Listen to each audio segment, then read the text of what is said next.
this is where our traumas come from. They don't need to be a big deal. They don't need to be a big thing that happened. It doesn't need to be I had a brain injury. It doesn't have to be. It can be.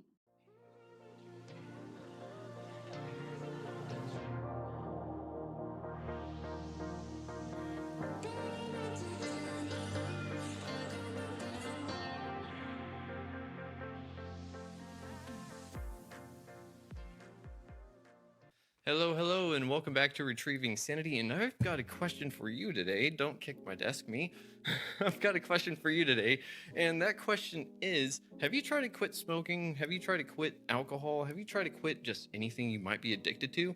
Well, my guest today is Meridee Hlokoff. Did I say that right?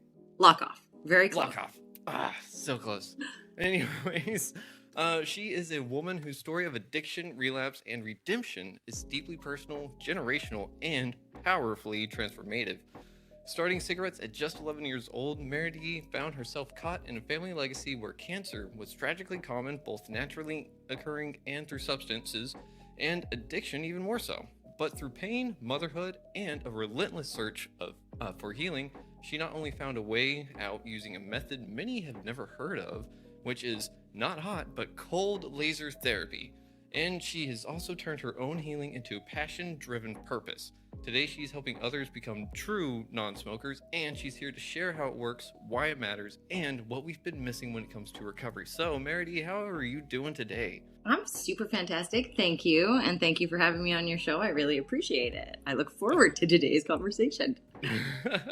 Well, it is an honor and a pleasure to have you on. And I mean, we're going to learn a whole bunch about cold laser therapy because that is something that I've heard a little bit about. And I was like, it sounds a little woo woo for me. And so I was like, I also can't afford it.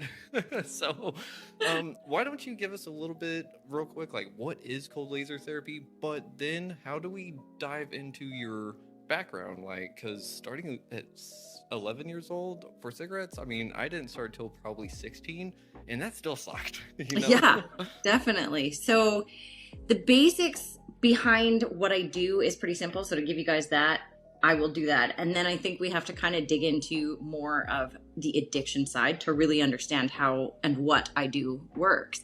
So cold laser therapy is basically the new trending thing that everybody's talking about, the red light therapy. Okay. It's been around for about 50 years. But cold laser therapy is actually the LED light and low level radiation. And the combination of the two used on specific points, very directed, can create amazing outcomes within our body. We are using natural, holistic, basically, we use your body to give itself the solution. It is an amazing thing, and it works because it's your body. I love that. It's kind of like having someone walk with you through an experience, and they've been through the experience, so they know what they're doing, but it's kind of weird because you're essentially introducing a new element to the body. So how does the body really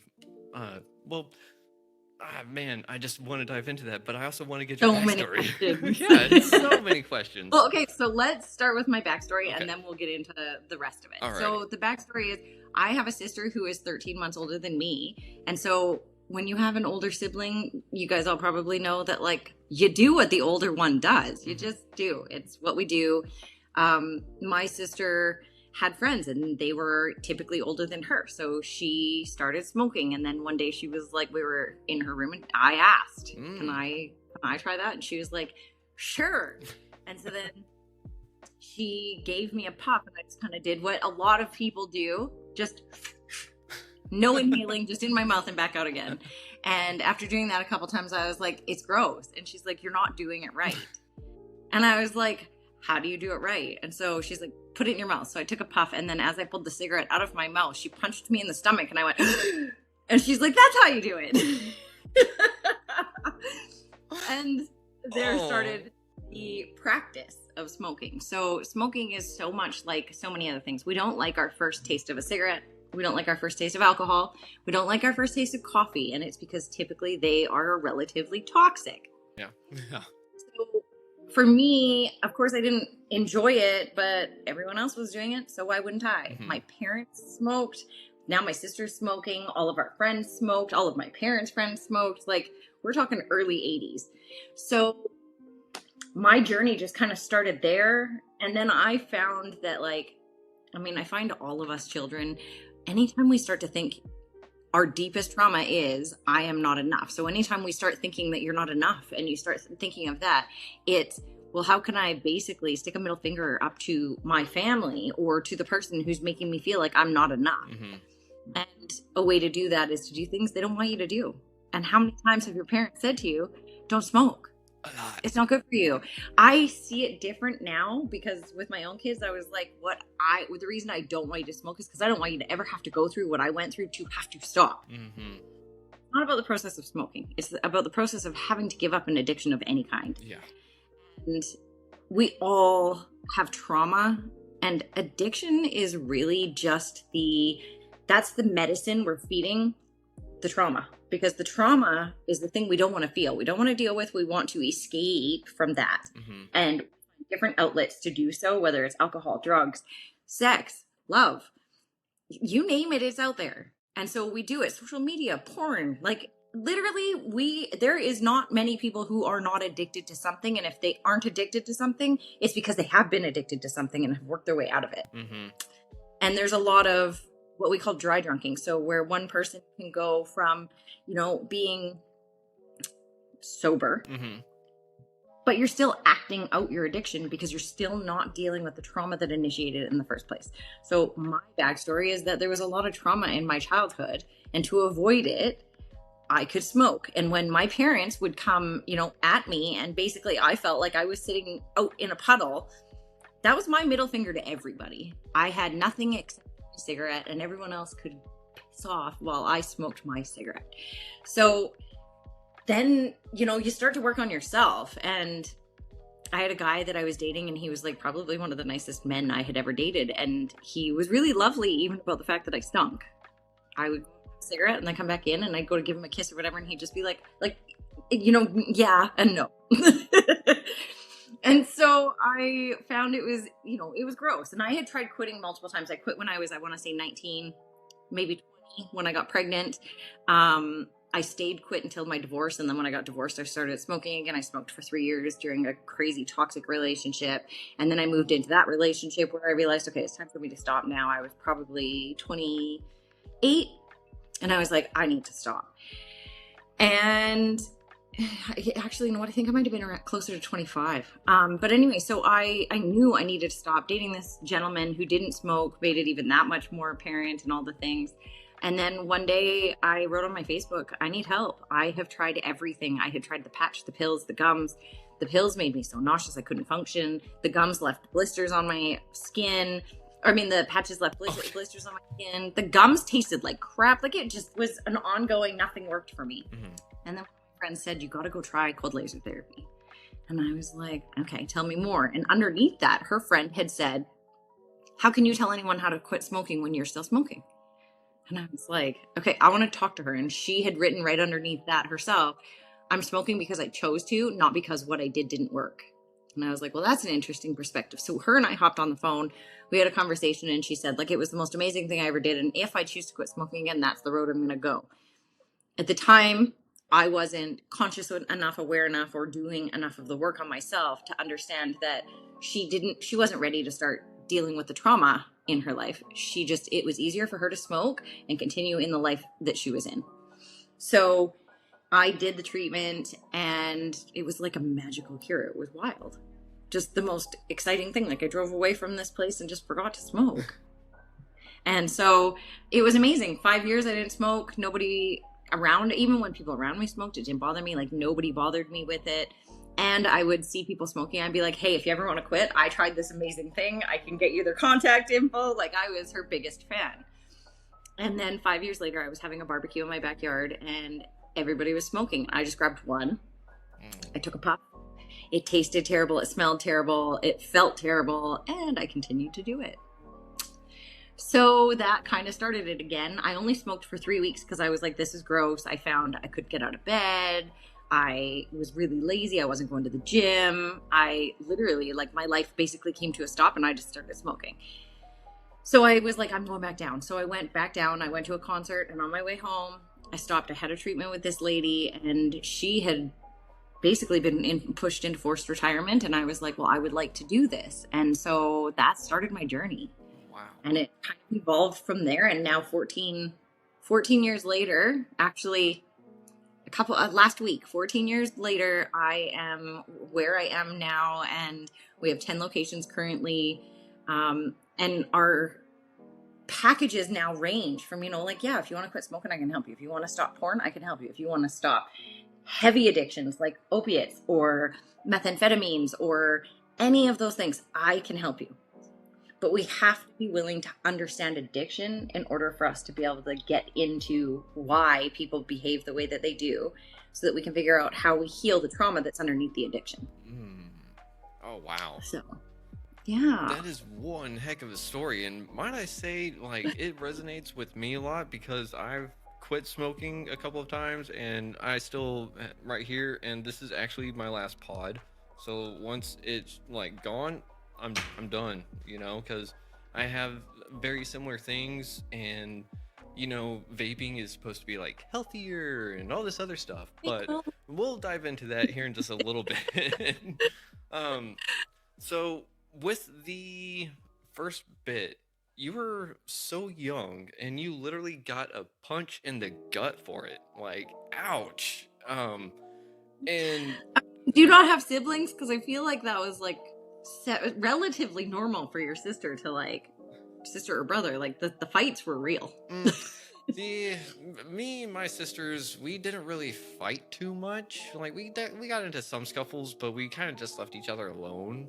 For the most part, we didn't really like each other until we got out of high school, and then it was like, oh hey, we're like friendly, but it's still like not necessarily friends. My sister and I are incredibly close. Mm-hmm. We've had our ups, we've had our downs, we've had massive blowouts, we've had small moments of, you know what, I just need some space from you right now. I think that kind of comes along with being really close to someone. Yeah. She has seen the ugliest sides of me, and I have seen the ugliest sides of her. We've had to work through a lot to get to a place, but the one thing that, like, we always had was each other. Mm-hmm. When there wasn't anybody else for us, we always had each other. And when, one of us was getting beaten or whatever it was in our childhood, the other person was there for them. We fought a ton, and trust me, there were moments where I was like, I hate you. And I'm sure she felt like, she said she felt the same, but at the same time, her role was a lot more parenting, even though she was only 13 months older than me. Mm-hmm.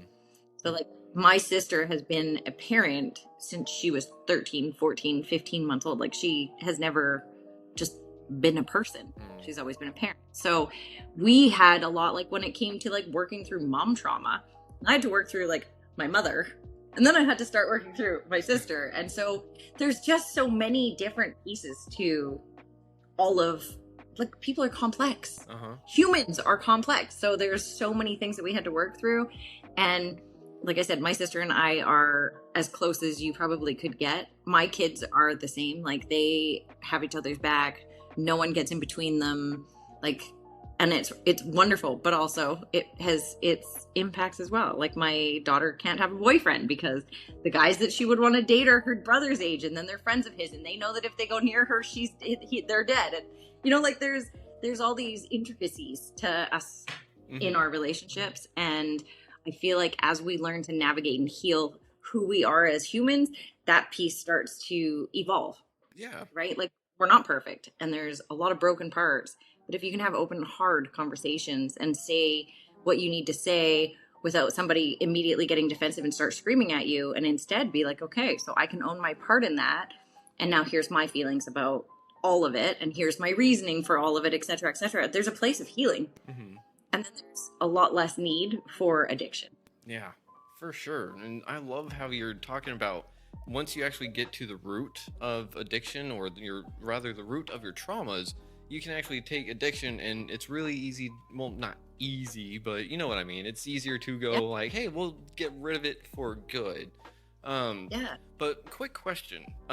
So during our parallels, whenever you asked your sister for a cigarette, because you were curious, I also did the same, but not with my sister. It was a friend, and my brain was like, well, if it's so bad, then why do so many people do it? I have to experience it myself, you know? And so, Yep. same thing. It was nasty. I hated it. And eventually, before I knew it, it was like, I have to have one. So, did you ever have resentments towards your sister in that regard? I wouldn't say for the smoking, no, because it was the medicine that I fed myself to help me go through my traumas. So, no. Also, I've always kind of been a person who I can take responsibility. I asked for that. Now, as an adult, like when people are, like for example, somebody quits drinking and we go to a party. If an alcoholic asked you for a drink, would you say, yeah, for sure, why not? Mm-mm. No, but also the alcoholic is the one who's responsible for their outcome, not you. Yeah. You do get a choice right in that moment, but I can't put blame on her for her smoking. The reason that we were both curious about it is because our parents smoked and because everyone around us smoked. So why wouldn't we smoke? Yep. So there's definitely like, I wonder why. I wish I hadn't gone down that road, but that's also, we don't learn. A lot of people don't learn from other people's mistakes. I am one person who I will say I watched my sister make mistakes, like having a baby in your bed, that then it's impossible to get that baby out of your bed. I watched her make mistakes like that, and I saw the struggles she would go through. And I remember in those moments being like, I never want to go through what she's going through right now, because that looks like hell. And so I would just make conscious choices after that to not do the things that I saw in people. And it wasn't just her, it was in my parents, it was in my friends, it was around me. If I saw someone suffering, I'd be like, okay, so I'm going to find every way to not suffer through whatever it is that these people are suffering through.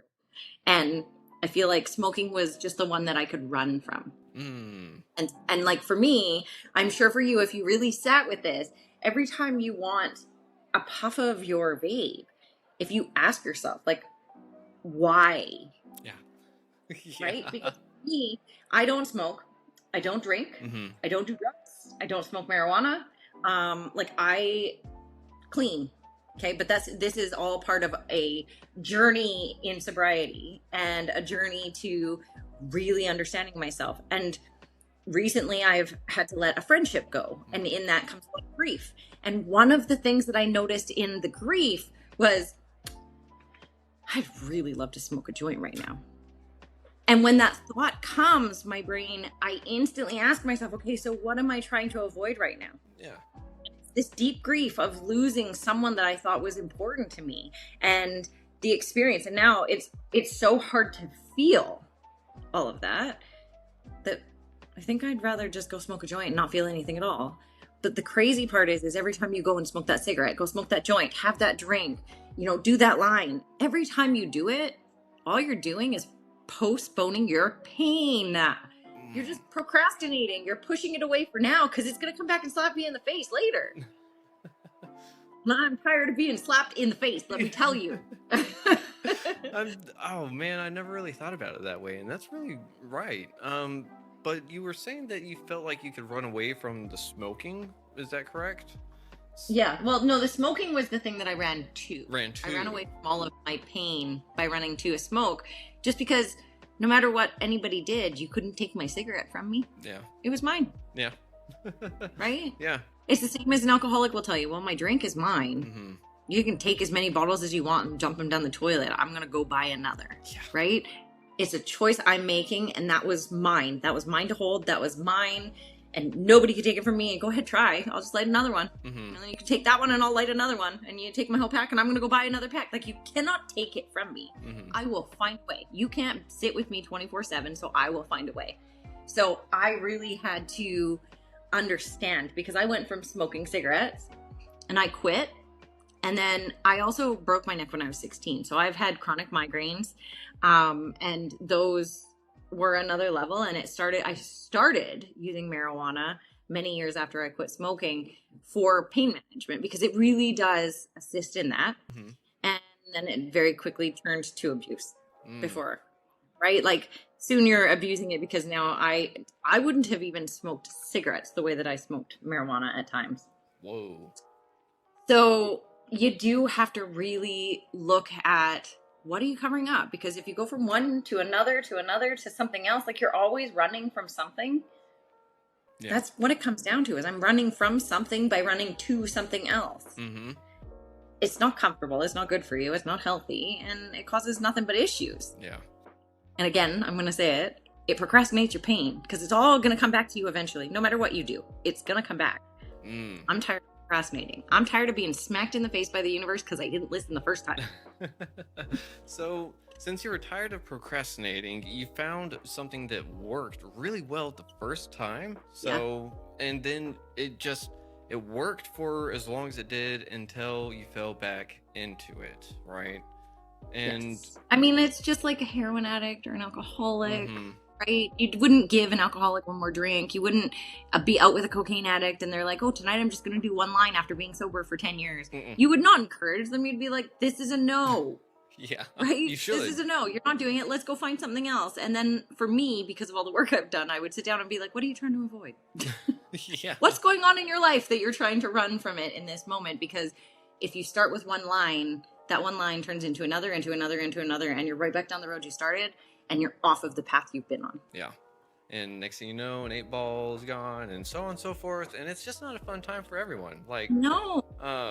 And that's interesting that you had mentioned that, because whenever people fall into addiction, usually if whatever their vice is isn't strong enough, they'll go on to something else, you know? Yes. So you were able to somewhat mitigate that, right? How did you do that? Well, it's not that there wasn't times that I didn't want something bigger than marijuana, for sure.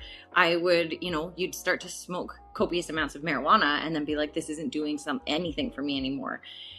But I knew there was something deeper for me to look at. And eventually it was like I said, the universe smacked me in the face and was like, you need to be doing the work on you. And it just kind of led me down this path. And it started in 2005 with the book, The Secret. Ooh, okay. And that like perpetuated my entire journey in a completely different direction, because there was this moment in that, in the movie that she made, because she made the movie first, then wrote the book. And when she made the movie, there's a piece in it where she has this woman who's getting out of bed late and then gets up and stubs her toe and then puts on her nylons and puts a hole in them. And her whole day just perpetuates like one horrible thing after another. And it's not horrible. Like, she made it so it was realistic.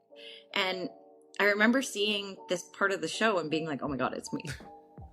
Oh, that's me. That's my life. Like, it starts wrong and it ends wrong. And there is no happy medium. And I'm just always miserable. And then it starts talking about how it's the choice that you're making in your brain to stay going down that path, because what you think you attract. And so this was like I said, this was 20 years ago when this whole idea started. And it was called The Secret because nobody understood what it was. They didn't understand that, vibration, frequency, and your brain is vibrating out at a frequency and you're attracting that. And so then I started working on this whole, well, literally, I am just a head full of negativity. There is nothing positive in this head at all. And I started working towards that. And it took me a year to get to 50% positive thoughts by taking every negative thought I had and replacing it with a positive one. So I'd start having this negative thought and I'd be like, nope. And I'd just take the opposite of whatever I was thinking. And that's what I would start thinking about. And after a year, all of a sudden it was 50-50. The minute you're at 50-50, it's a game changer. It is so easy. You're like habitual in changing that pattern, right? Mm-hmm. So it just would automatically go to a positive thought. And then it started to like almost become this thing where people were like, you're the most positive person I've ever met. And what I didn't realize is that I had taken the negative side of myself and like shoved her into a cave and told her to shut up and never come out again. You cannot live like that, because all you're doing is suppressing parts of yourself. We need our dark, we need our light. So it took me a really long time of like maneuvering my life to find a happy medium of accepting that I also have dark and I'm a positive person. And then that led into me really doing a lot of work on myself. And I'm going to say the last 5 years, I've had the most growth, but the last, leaps and bounds in the last year and in who I am and things like that. And a lot of it comes when I'm helping other people. I'm learning so much about myself. Oh, yeah. And I really, really love how you highlighted that we have to acknowledge and actually work with the dark parts of ourselves.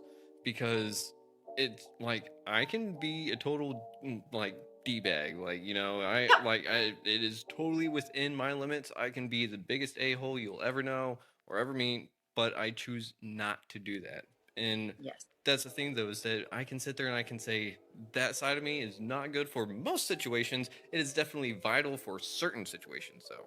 You know, Yeah. that is kind of like, because it's a protector. It's a protector aspect. Yes. So, Yes. It has kept you alive, which is why we have it in general. And if you go back even a couple hundred years, it literally kept you alive. yep. We don't need that piece to keep us alive anymore. Mm-mm. That's why this evolution is happening, is because we don't need to have that anymore. We had this evolution into, from like protecting ourselves into meeting energy. So if I came at you and I'm being a total D-bag, you're going to meet my energy by being a D-bag, Yeah. right? So now we're just a bunch of D-bags headbutting each other. Well, what are we going to accomplish there? Nothing. Not a whole hell of a lot. Mm-hmm. And so for me, in that, I had to start working, because I'm very much the type of person who would just meet your energy. And in fact, I'd be like, you want to show me that? Let me show you how much higher I can go than you, right? And then and what ends up as the result? Again, nothing good. Giant explosion of shit. Yeah. And so in my work, I have had to learn not to meet energy. And in fact, when I'm feeling like I want to hate someone, Mm-hmm. I'm drinking poison and waiting for them to die. Mm-hmm. Sorry, what? Like, how is that going to benefit me at all? I'm angry, I'm frustrated, I'm hurt, I'm not. And the anger is literally just the easiest feeling for us to feel over top of what's actually happening underneath it. Mm-hmm. Right? So if I'm feeling these things, I need to dig into the vulnerable side of myself and find out what's actually going on, because she needs something. Mm-hmm. Not getting that need met, which is why she's acting the way she is. So if I hear it, I can acknowledge it, and then I can ask, okay, what need am I not having met, and how can I meet that need? Because it's not about anyone else meeting my needs. I need to meet them. Ooh. And so all of this work has to come into our addictions, because every one of us have our addictions, and our addictions are all stemmed from this crap that was in our life. Mm-hmm. And so the evolution of what we become and coming out of our addiction is this. Because if we just stop the substance, you're not stopping anything at all. You're what we call dry drunking. Yep. Yeah. Right? Like, you are literally just continuing the behavior without using a substance. Yep. And well, I don't have to tell you this little secret, but some of the audience members might need to know this little secret. I'd rather deal with a wet drunk than a dry drunk, because then at least I have the alcohol to blame it on, you know? Yep. So. And that's the excuse a lot of people will use. Mm-hmm. And again, there's so many pieces to it, because you need to dig into how sick it's going to make you. Alcohol is a class 1 carcinogen. Whoa. And it is classified as such beside asbestos. So if I gave you a liquid bottle of asbestos and said, here, drink this, you'd look at me like I was nuts. But if I give you alcohol, you're like, yeah, thanks for that. Yeah. So we really need to look at how things have been propagated to us. Oh, you know what I mean? Like, they've been given to us as like, oh, this is alcohol means a good time. No, it doesn't. It means a hangover. It means you're acting out. It means you're doing stupid things that you would never do if you were sober. Yeah. That being said, I have to admit that I do not need alcohol to do stupid things. I fall off my dirt bike. I do crazy stuff. I do not need alcohol to do any of the things, but that's because I have come to a place where I completely accept all of myself. Ooh, I like that, because I was just about to say, first of all, you got to figure out what you need and how you need it, but then you have the whole aspect of, you just got to be you, right? And so many of us have not learned how to express ourselves, how to ask for the things that we need from other people. So if we can't ask other people what we need, how can we expect ourselves to provide for ourselves for the things that we need? So how did you do it? Mine was just a lot of work. I kept picking D-bags, first of all, because my dad was kind of one. And so again, like, this stuff all goes so much deeper than the surface level that we put it at. You know, like, yeah, I dated jerks. Yeah. Because I thought I could change them. And because my dad was one. And you know what I mean? So there's like all these different levels. But if you go to the core of it, and the core of every single one of us I'm not good enough for what there actually is out there. I'm not pretty enough. I'm not fit enough. I'm not funny enough. I'm just not good enough for what I think I could deserve. So I'm going to take the next best thing and I'm going to make him good enough. But if I'm not, how am I going to get anybody else good enough? Because I attract what I am. Right? Yep. So for me, it came down to really looking, everything has been like this internal understanding. So the biggest thing, and my kids, the beauty of it is that my kids have taken this, is I kept hearing this repeated saying and it drove me crazy because I'd be like, okay, I get it, but I never actually got it. And what that saying is the outside is a direct reflection of what's going on inside. Right? We all hear that. We're like, I don't know how you could say that because that guy's a jerk. And then I started doing some Tony Robbins work. Then I started going even deeper than that. And in it, some of Tony's questions were like, well, if you take what you've just said and spin it completely around, you can get there by doing it in these 3 different steps. But let's just skip the steps because the ultimate is the final step, which is turn it around. Because if you call someone a jerk, what are they doing that's triggering you? Because they didn't piss you off. They're not making you angry. You are the angry one. Why are you angry?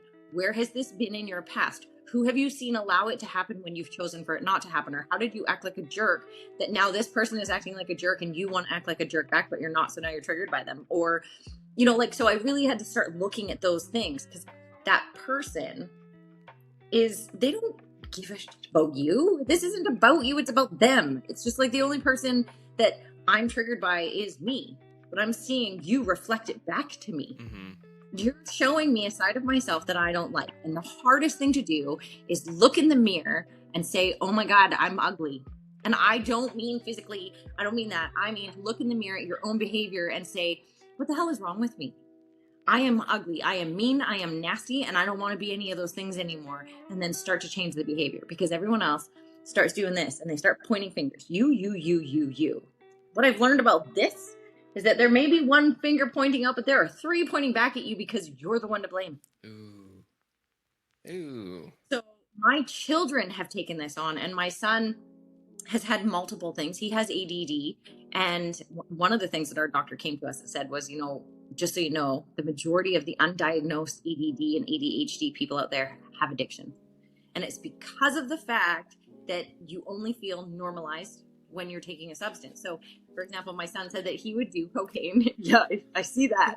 My son said that he would do cocaine and he didn't feel anything at all. Yep. He just get normal. And I was like, and my doctor said that's because when you're operating on a level of cocaine, you're at the level of your mom sober.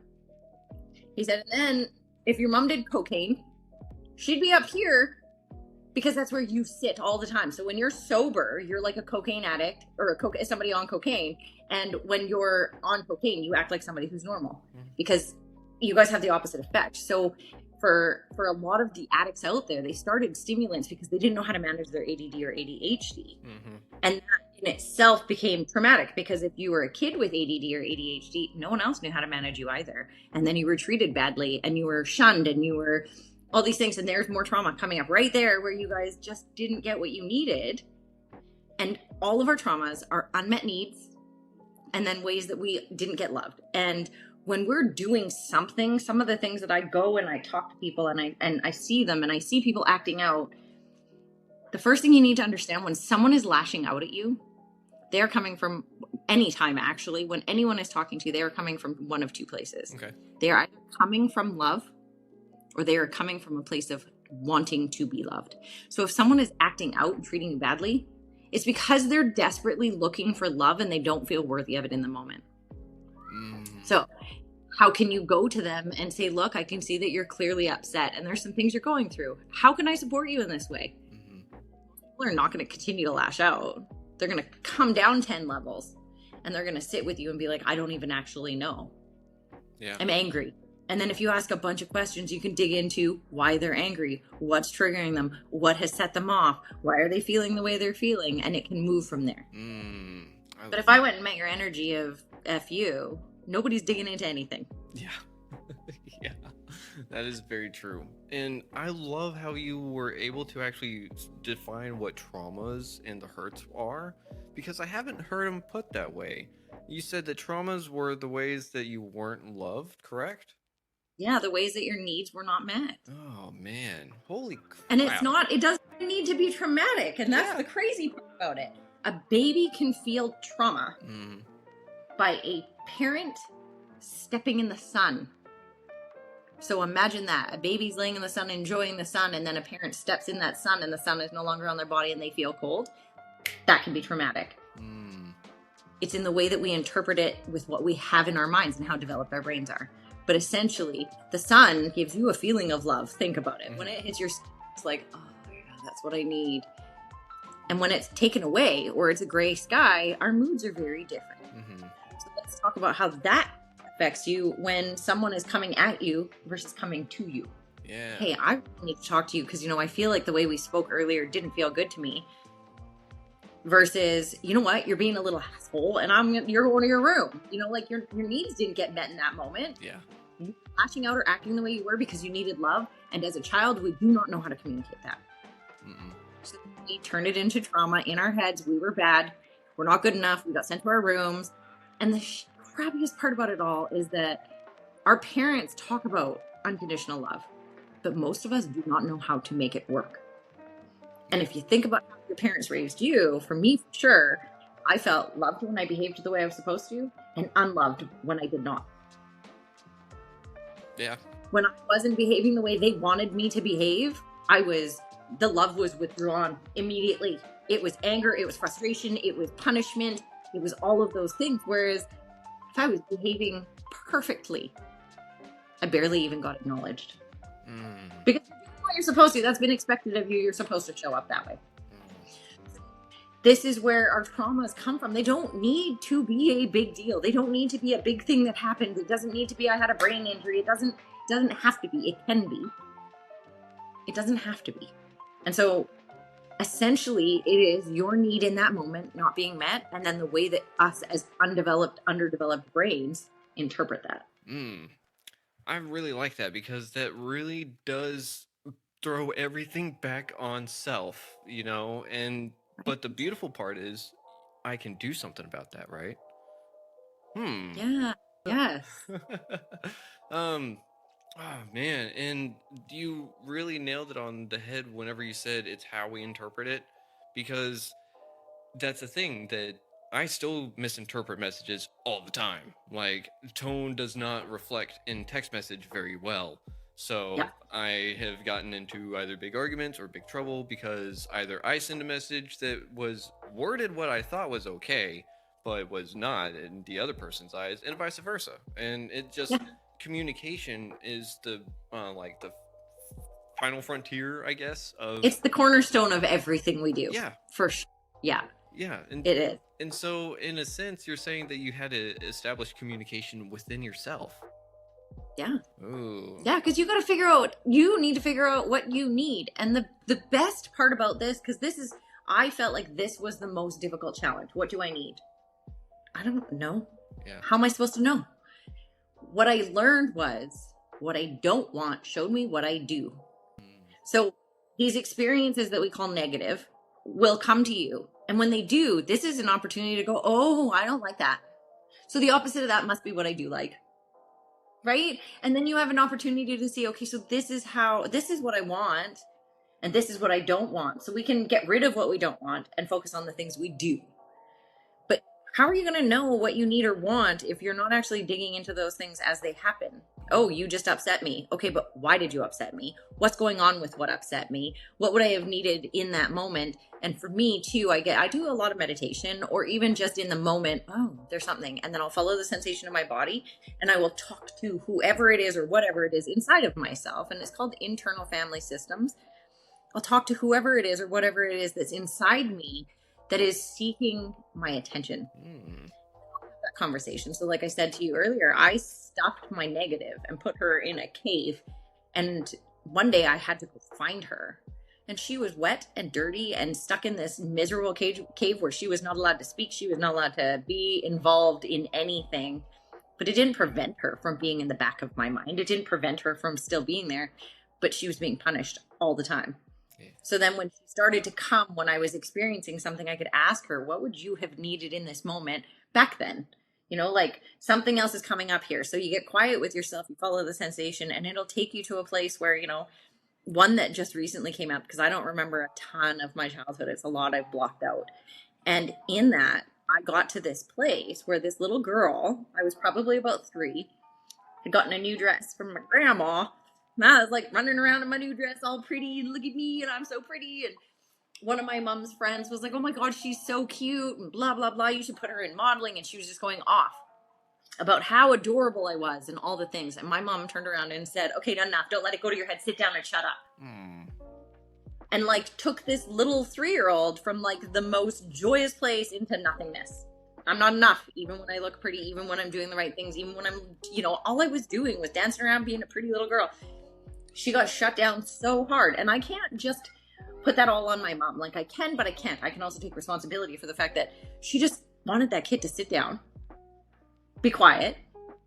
And I took it as I'm not enough or I'm too much. So I better sit down and shut up. And so there's that piece of, yeah, sure, your parent did something to you, but how can you take the responsibility of that back for yourself? Because with my kids, we have crazy open communication. And I am very aware that like one of my purposes as a parent is to traumatize my children so they can work through that. And so when certain traumas surface, I'm like, let's have these conversations. Yeah. And my daughter, at one point, we were having an argument, and it was something I didn't even know I did. And she said something to me, and I was like, me. And I like, literally like that. And she was like, see, you mock me. And I was like, what are you talking about? She's like, you mock me. And then she explained it to me, and I was like, oh my God. I had no idea that I was doing what I'm doing. Wow. And she's like, and I was like, I didn't even realize I had just done that to you. And she's like, what? And I was like, completely unconscious. So I'm going to tell you, I am incredibly sorry that I did that to you. I had no idea, and I will do better moving forward. So in our family, me and my kids have an agreement. We don't say, okay, I'm sorry. We say, I'm sorry for my behavior, and I'm going to do my best to not act like that the next time. Because I'm sorry doesn't mean anything, especially when you don't mean it. But if you can see what you've done, you can say, I'm sorry, to own it, and then you can tell them how you're going to try to change your behavior. There was also another part with my daughter, and she said to me, you give me the silent treatment whenever you get mad at me. And I was like, I am not giving you the silent treatment. And she's like, you do though. And I was like, can I explain? Because I'm not just giving you silent treatment. And she's like, yeah. I'm like, if I said the thoughts that were going on inside of my head, that would be traumatic for you. You wouldn't deserve the things that are going on inside of my head. I would be so mean to you right now. I need to shut up and put myself in a timeout. So I need to shut up. I can be in the same room as you, and I can even feel my anger, but I need to sit, because if I open my mouth right now, the things that are going to come out are not nice. Yeah.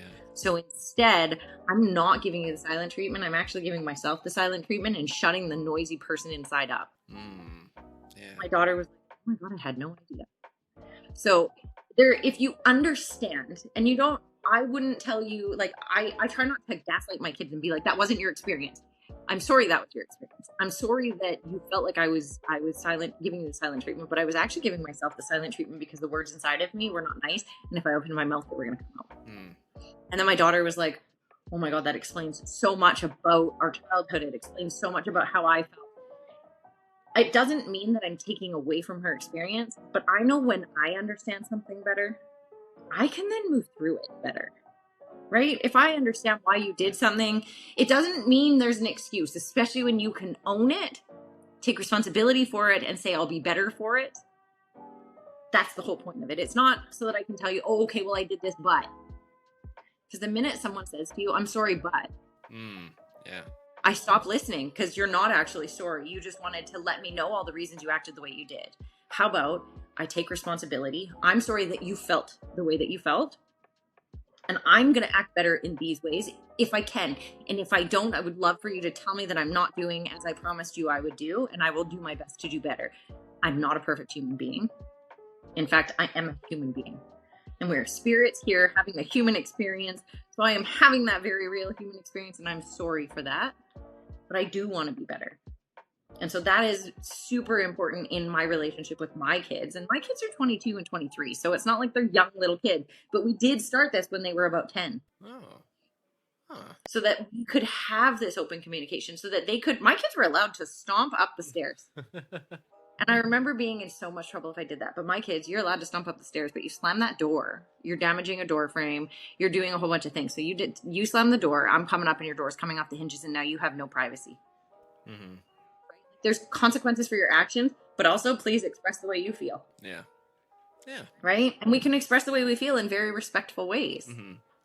Yeah, and I think that that's kind of the crux of addiction, of not knowing how to express, how to communicate. And also that whole I'm sorry aspect is definitely something that keeps a lot of people in addiction, because no one else will believe them even if they mean it from the bottom of their heart, you know?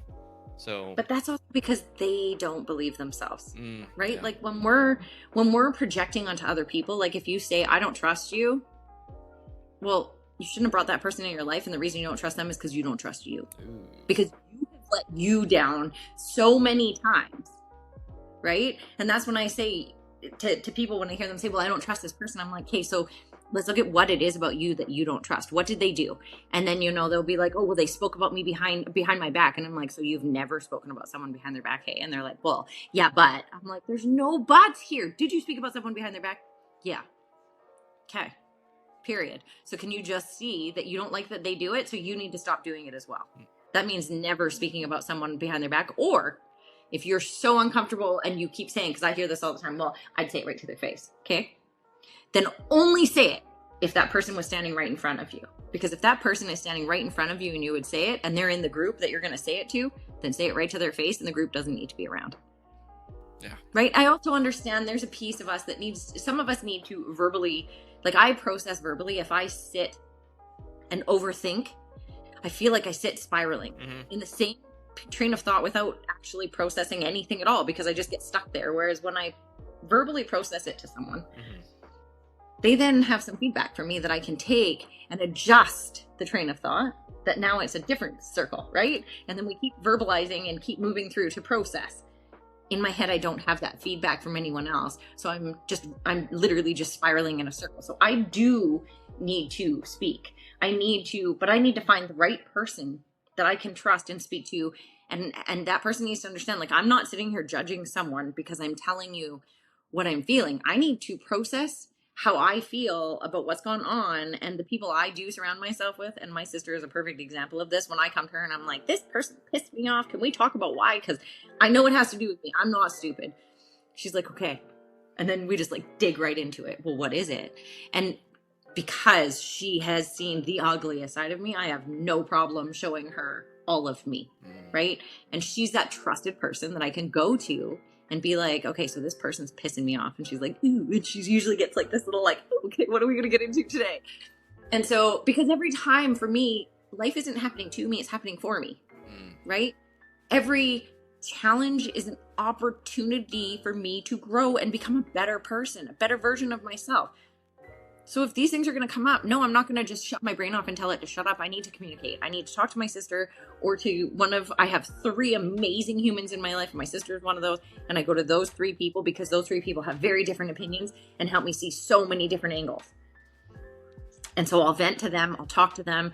And yeah, I'll even spew, you know what? I got some judgment on this person. And then they're like, ooh, what's the judgment on yourself then? Right? Because it's always coming back to you. So, and I'm aware of that. So if I'm spewing judgment at someone else, some people may not even hear it, but I know when I'm saying it, like when I talk to my sister and I'm saying, this is how she did it, this is da-da-da, I know I'm talking about myself. So my sister never sits and goes, do you hear yourself judging someone? She literally is like, okay, and you judged yourself because you've been there before and you've done it. So tell me about a time that you've done it so that we can dig into that. Okay. Right? Yeah. Oh, that is some real deep stuff. And I think I think a lot of people are going to hear that and they're either going to have one of 2 reactions. It's probably going to be like, ouch, not doing that. Or, that sounds intriguing. That sounds like it rings a bell. I'm going to try it. Right? And so if they've already started taking those steps, that would help the cold laser therapy that much better, correct?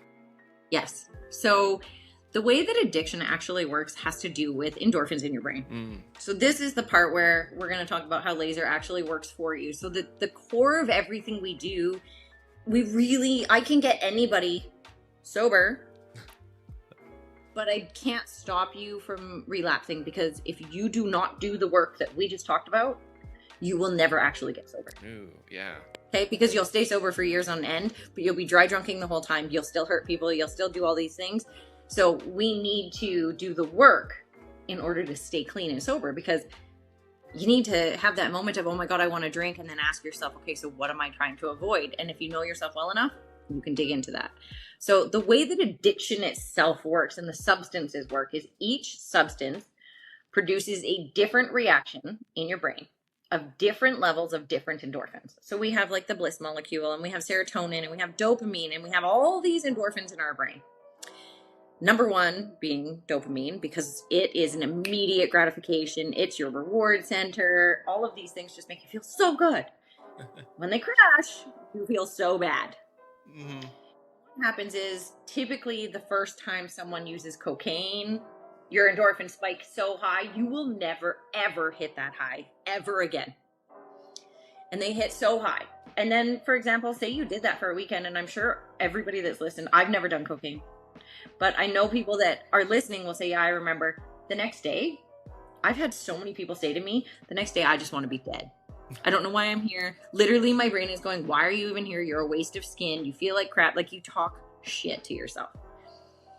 That is your endorphins in your brain crashing. They're going way below normal because you have over-released them, right? Because your brain doesn't make them like that on a regular basis. You had to stimulate that with some substance. Mm-hmm. It forces you to raise and then to crash so hard.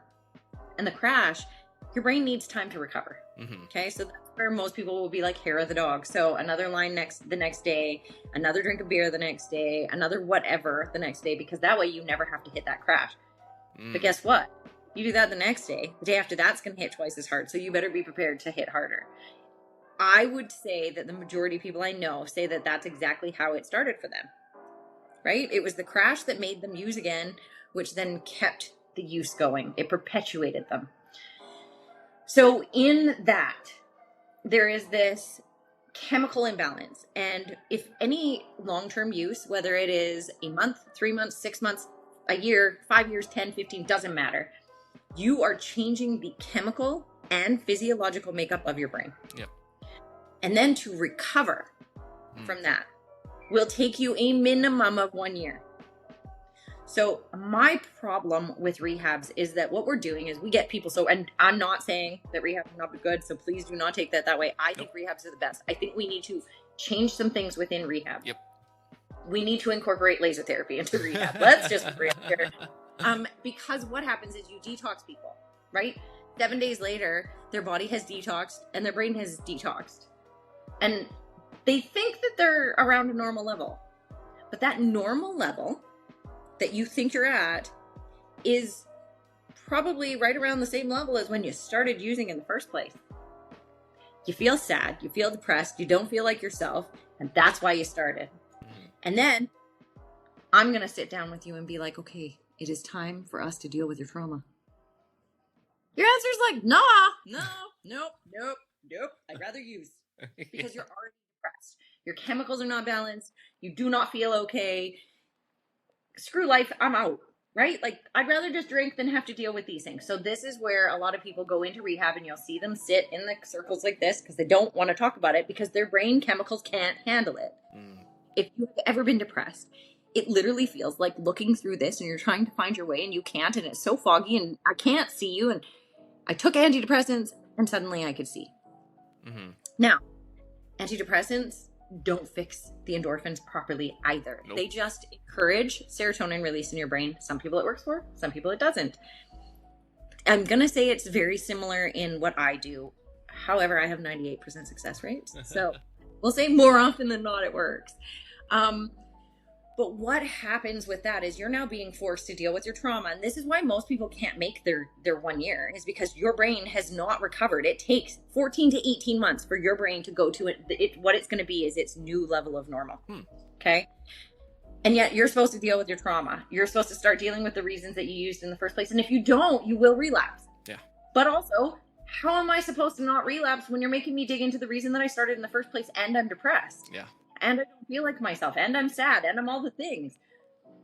Laser Quit uses your body's energies to go ahead and increase all of the endorphins in your brain at the same time. So you're not going to get the sensation of high. You're not going to get the sensation of drunk. It's all being released at the same time. So you might feel euphoric. You might feel lovely. You might feel wonderful. Now, over the next week, especially of long-term users, your body is going, no. We don't know what that is. We're gonna bring you back down. You don't know what that is. You don't know what that is. So we treat you again, because that shows your body, no, we want to be here, and your body can make it, and it does it. And then it's like, okay, I like this.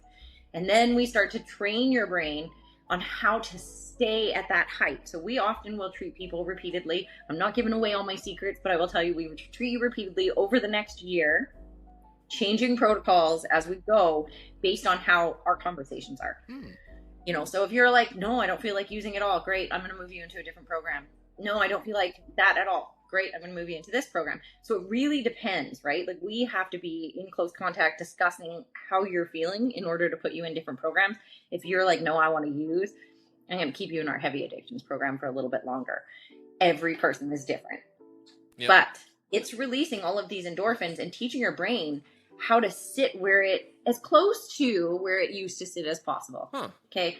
I can't promise you that we're going to get you back to where you were when you were young. Your body will make the decision. That being said, we do have 98% success rates. We have people who don't relapse ever. Don't get me wrong. We also have people who relapse, and it's typically because they did not come back in their scheduled timelines. Because their brains then crashed, and then they just went straight into using. So there is a process of heading into relapse, but our treatments used properly prevent you from relapse, because you don't need to get that dopamine hit because you're getting it. You already have it. Your brain is continuing to keep you where it needs to keep you. If you use it all, just like I did, take one puff, spiked my dopamine, and then I crashed my dopamine. Well, now I need more. Yeah. Right? And that's why smokers, our dopamine isn't being spiked like someone who drinks or does cocaine or anything. It's just being given a hump. But then when it comes down, it goes way below normal. And that's when people start smoking. They have their second cigarette. It's about an hour. And that's why we're doing it, is because as our dopamine starts to crash, we're like, nope, there's my dopamine again. Right? And that's why people are like, I don't know how to deal with stress. Well, we need new coping mechanisms, because smoking is not your answer. It's your habit, and it's right now killing you, and it's the way that you get your dopamine. Yep. So we also teach coping mechanisms, and we do life coaching. We do all these things because you can't cure your addiction by stopping using. No. So that's the trick behind Laser Quit, is that we're using your body's energies to release the endorphins to get you where you need to be, so that you can use your brain again to move forward and function the way that you need to. Ooh, man, I love every bit of that, because it literally is taking everything that I've learned through my entire journey, and it's like, hey, where were you whenever I needed to get sober too? You know, and that's the thing, is that like, I'm in some place that I'm in the DFW area. Is there one over here? Where is DFW? Detroit? Texas. Okay. No, we don't have any in the States yet. Okay. But we are working on that, and I'll just do a little intro here into the fact that we are offering partnerships. So people that do have any kind of business, I am not allowed to be more than 20% of your gross sales for the first year or two, I think it is, based on certain laws. But what we do is we basically train you how to do the services that we do. You get your laser, and then you offer the services. Now, the coolest part is minimal startup cost. And I only take a commission of the money you make. Wow. So if you're looking to partner with someone, and you guys are looking for more to add to the business, particularly wellness businesses, if you're looking to add more to your repertoire, give me a shout, because it is a way to add not only to yourself, because it wasn't about money, and it hasn't been about money, but it's great. I got to start taking my kids on trips and things like that. But the way that people react to you when you have helped them when nothing else could, that's a changer. It is the most rewarding thing I have ever done in my life. And that's why I've started offering these partnerships, because I can't have hundreds and hundreds of staff working for me. I'm way too busy for that because I have my own multiple businesses. I have 7 locations or 10 locations of one, and I have another, another bookkeeping business. And like I have businesses and I do multiple things. I have a life coaching business. So I don't have time to have hundreds of staff under me. I do have time to have a bunch of partners who want to help me improve the world, and they're doing it themselves. Ooh, that is way too cool. I mean, I think you just sold a partnership. Like, I'm going to have to really think about it and not get told that I can't afford it either way. But that's the thing too, right? Is that it's one of those things that is so beautiful to see emerging like it is, because I can tell that it's going to explode and it is going to help so many people. And this is just really cool, because you're not just sitting there saying, once you're done, just go to your 12-step meetings, go do this or do that, you'll be fine. No, you're saying get to the root, get it out, and continually address it so that it doesn't regrow. That is beautiful. Yeah. And not just that, but like I have people who have been clean for, 5 years. And then they call me and they're like, I have the strongest desire to use right now. I'm like, have you used? And they're like, no. And I'm like, get in here, because there's a way for me to get you to stay sober. You haven't used. I don't want to have to start your program all over. If you have used, we have to start your program all over. If you have not used, but there's that desire, we can get rid of it. So this is like also an option for ongoing, not just in the coaching side of it, but also in the treatment side of it. And yeah, sometimes we just need that boost in our brain to be able to even, have that conversation with yourself.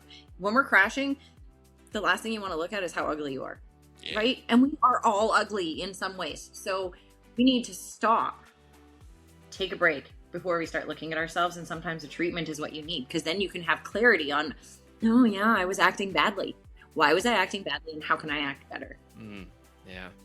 I love that. And so you do coaching, you do a little bit of everything that helps people with addiction. This is so cool. And through helping addiction, you just make them a better person. So it makes a better world. This is like a win-win-win. Never heard of that. The part about it is the fact that you're helping you. I have a tool, and I'm going to help you with those tools. What you do with those tools is completely in your hands. How you transform, you can't be like, you changed my life. No, I did not, but I did give you some tools that would help you change your life. I love that. Where can people find you real quick? I forgot. So best places is going to be Instagram. You can find me at laserquit.therapy. Now, laser is always spelled with an S, you guys. Laserquit.therapy or Sober Coach Mare on Instagram. You can find both of us there. Our website is laserquittherapy.ca or laserquit.net, and that will redirect you. Oh, wow. So they can find you a lot of places, and that's good, because I have a feeling that they're going to need all the channels that they can get to reach you, because this is way too cool. But before we get too much further, because we are near the end of this episode, I feel like we've dug pretty deep, but I feel like we could dig a little bit deeper. What do you think? Okay, I mean, let's try it. Well, I'm asking that mostly because, well, 2 things. One, I like having people on multiple times, because I don't feel like an hour is even close enough, because I'm like, oh my gosh, it's already over an hour. Yeah, fair. But the thing is, we also have a game show portion ready. Do you think you're ready to play? I'm ready. All right, so we're going to kick off a new game, everyone. This one is called Smoke Signals. So I'm going to ask Meridee some questions about smoking or quitting related facts whenever it comes to addiction and stuff. So she needs to answer true, false, or it's complicated, and give a little bit of an explanation why. So Meridee, are you ready? I'm ready. All right. So first up, nicotine leaves the body within 72 hours. True. True. Awesome. And number 2, once you've been addicted, you'll always be addicted. True. True? Aw, bummer. Number 3, smoking helps reduce anxiety. False. False? False. Oh. I want to say it's complicated. Yeah. Because your idea is that it is reducing your anxiety, but it's actually causing more anxiety and more stress in your life, because you're worrying about when you're going to get your next cigarette, where the money's going to come from, and all these other pieces. But that's where the complicated side comes from. The dopamine release makes you feel like you're less anxious. Oh, wow. Yeah. Really good point. I didn't think about that. Yeah. All right. Number 4, right? Yeah. Number 4. You have to want to quit for it to work. The treatment itself, no, again, it's slightly complicated. The treatment itself, no, you don't necessarily have to want to, but also, yeah, because otherwise you won't stick to it. Yeah. Yeah. Love it. All right. And then number 5. Weight gain is unavoidable whenever you quit addictions. False, false, false, false, false. False. I'm glad to hear that. False. All right. And number 7, right? I already lost 6. count. 6? All right. Number 6. If your parents smoked or used other substances, you'll be more likely to become addicted as well. Okay, so I'm going to say it's complicated. Mm-hmm. When someone is born into an addiction of any kind, you are 50-50 on whether you're going to choose that addiction. You'll see if there's 2 siblings, one will often become an alcoholic if they have an alcoholic father, while the other goes the complete opposite direction. But children learn what they live. So you are more likely to end up down that road, and your chances are significantly higher if that's what you were raised with. Ooh, man, I love that. And that could totally be part of the next conversation too. So let's see. Number 7, right? Number 8. Thank you. Number 8. Laser therapy is just a placebo effect. Balls. I was glad you were going to say that. And then number 9. Cravings only last a few minutes, but if you let them pass. Yes. True. Awesome. Relapsing means you failed. False. False. Good. Failure is feedback anyways. Oh. So with that part, let's bust it open just a little bit. Do you believe that it is a failure or something else entirely? I think that it is, we decided we didn't want to feel something, so we were running from it, so we picked up a substance again, and then when we're ready to get our shit together, we will do so. So it is not a failure, it is simply just repeating a pattern, right? Yes. Kind of, sort of. Okay. If you consider it a failure, you're never going to try again. Ooh. Some people really needed to hear that. Thank you. Yeah. All right. So, Meridee, you have played our game Smoke Signals. And because of that, Retrieving Sanity has decided that we are going to give you the honorary title of the Laser Focused Liberator, because it takes true focus to break free from addiction and help others for good. Touche, I like it. I'll take it. All right. Well, I am super excited to have just had this amazing conversation with you, and I'm looking forward to the next one.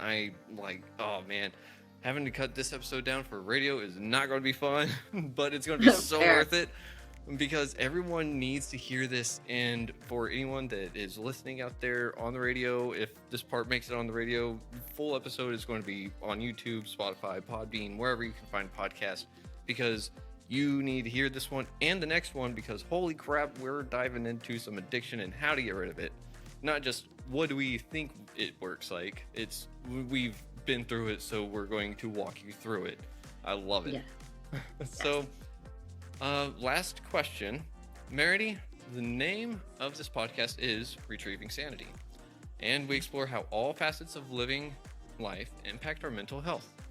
Looking at the incredible motley adventures of your life, what does retrieving sanity mean to you today, and what's one practice or perspective you believe is crucial for anyone on that journey? Retrieving sanity to me is like going back to before we had all of these ideas and concepts put into our heads and told that that was what normalcy is. That to me is the most powerful. And then I will say that the secondary part of that is going to be meditation and just getting quiet with myself.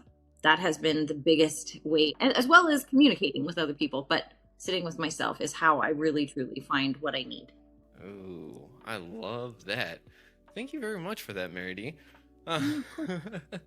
This has been an amazing conversation, and I'm looking forward to the next one. So we're going to set it up as soon as we can. And then I mean, you just left the audience with something spectacular. Do you have anything else you feel like you want to give shout outs for or anything like that? Only thing that I usually say is just those who feel like there's no hope left, there is always hope. You just need to find your way there.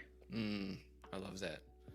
All right. Well, with that being said, I'm going to look for my hope because sometimes it does seem like it's a little dark, but there's always a little glimmer of light somewhere. Yeah. Right. And with that, we're going to end this episode here so that everyone, y'all can figure out what traumas it is that you need to address to really get rid of your shopping addiction, your cigarette addiction, your alcohol addiction, whatever it may be. But if you have any questions, go ahead and go on over to laserquittherapy.ca, if I'm correct. And Yes. laser with an S, not Z. Yes. Yes. So, yeah. but find her, speak to her, and she's going to help you, show you the way out of addiction. So, Meridee, thank you very much for being on the show, and everyone out there, sorry, and everyone out there, thank you for listening to Retrieving Sanity on WDJY 99.1 FM. And as always, much love to yourself, to others, but love yourself first because you can't love others well enough if you can't love yourself. So, just have a good rest of your day whenever it is that you've been listening to this, and we'll see you next week. So, Shalom.